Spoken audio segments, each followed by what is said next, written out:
அதாவது எதனால் ஆக்சிடென்ட் ஆச்சு தெரியுமா உங்களுக்கு? முகக்கவசம் அணியாமல் தான் வந்து ஆக்சிடென்ட் ஆகி.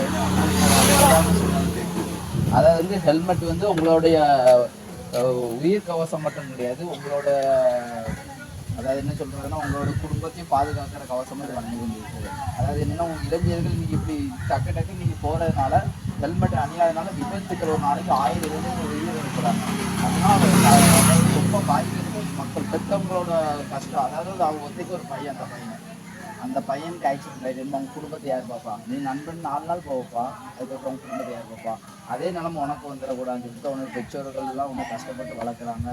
அதனால நீங்கள் வந்து உயிருக்கு அதாவது வந்து தலைக்கவசத்தை நீங்கள் அணிஞ்சிட்டு போங்க.